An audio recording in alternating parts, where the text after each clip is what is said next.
So yes, all students, I once again welcome you back for Enlightened Educators, and as I all told you that I would be what I can say, making a video on subject equivalence courses, right? So I will type V2 course subject equivalent, V2 course subject equivalent ಅಂತ type ಮಾಡ್ತೀನಿ ನೋಡಿ. V2 course subject equivalent ಅಂತ type ಮಾಡ್ತೀನಿ.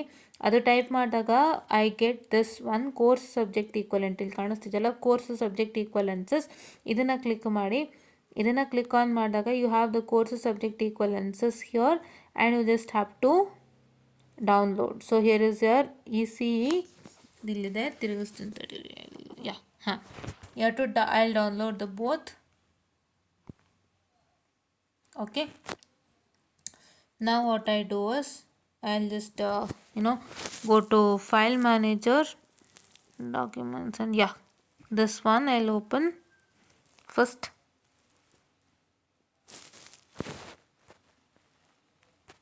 Wait a minute, it's not need here.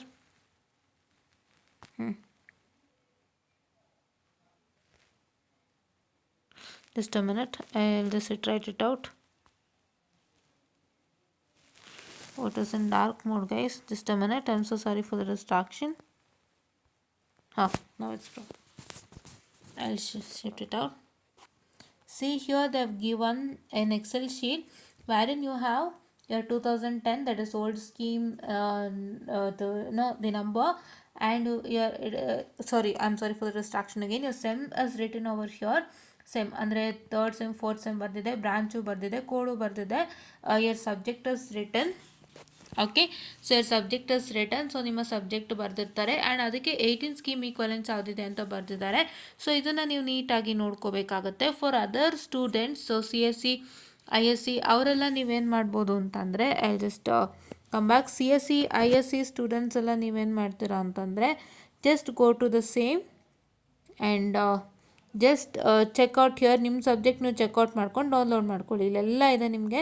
ನಿಮ್ಮ ಸಬ್ಜೆಕ್ಟ್ನ ನೀವು check out ಮಾಡ್ಕೊಂಡು download ಮಾಡ್ಕೊಳ್ಳಿ. ಯಾರು whether from CSE ISE all those things ಇಲ್ಲಿದೆ ನೋಡಿ. CSE ಆ್ಯಂಡ್ ಅಲೈಡ್ ಬ್ರಾಂಚಸ್ ಎಲ್ಲ ಇಲ್ಲಿದೆ, ನೀವು ನೋಡಿ ಮಾಡ್ಕೊಳ್ಳಿ. ಬೇರೆ ಮೆಕ್ಯಾನಿಕಲ್ ಸಿವಿಲ್ ಎಲ್ಲರದ್ದು ಇಲ್ಲಿದೆ, ನೋಡಿ ಮಾಡ್ಕೊಳ್ಳಿ. ಓಕೆನಾ? ಯಾ, ನಾವು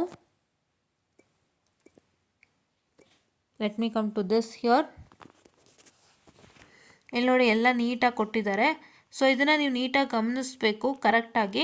ಇಲ್ಲಿ not matching with 18 scheme subject ಅಂದರೆ ಅದು ಮ್ಯಾಚ್ ಆಗ್ತಿಲ್ಲ ಅಂತ ಅರ್ಥ. ಸೊ ನೀವು ಹಳೆ ಸಬ್ಜೆಕ್ಟು ಕೋಡ್ಗೆ ಬರೀಬೇಕು. ಇಲ್ಲಿ 10:62ಗೆ ಬರೀತೀರಾ, 10:63ಗೆ ಬರೀತೀರಾ. That is why they marked it in red, so that you get to know that these subjects are the same.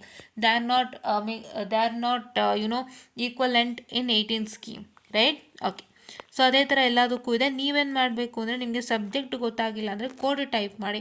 ಇವಾಗ ನಾನು ಒಂದಿಷ್ಟು ಕೋಡ್ಸನ್ನು ಟೈಪ್ ಮಾಡಿದ್ದೀನಿ, ಇಲ್ಲಿ ಚೆಕ್ ಮಾಡ್ತೀನಿ, ತಡೀರಿ ಹೇಳ್ಕೊಡ್ತೀನಿ.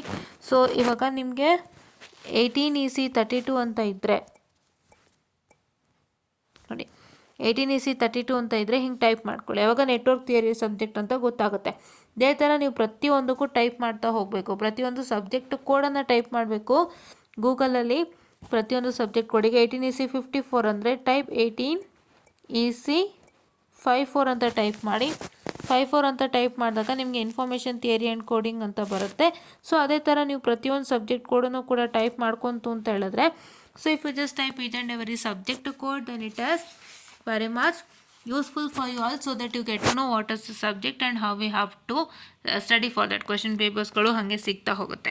ಆ ಥರ ಎಲ್ಲರಿಗೂ ಕೊಟ್ಟಿದ್ದಾರೆ, ಇಲ್ಲಿ ನೋಡ್ಕೊಳ್ಳಿ. ದಿಸ್ ಇಸ್ 2018 ಡಾಕ್ಯುಮೆಂಟ್ ನಾನು ಓಪನ್ ಮಾಡಿದ್ದೀನಿ. 2022 ನಾನು 2021 ಇನ್ನೂ ಓಪನ್ ಮಾಡಿಲ್ಲ. This is the document of EC 2018 Excel SX, wherein it is only for the students who are from 2004, 10, 14, 15 and 17 scheme who will write the equivalent 18 scheme subject exams, right? Okay, so next ಬಂದು 22 open ಮಾಡೋಣ ಬನ್ನಿ. 21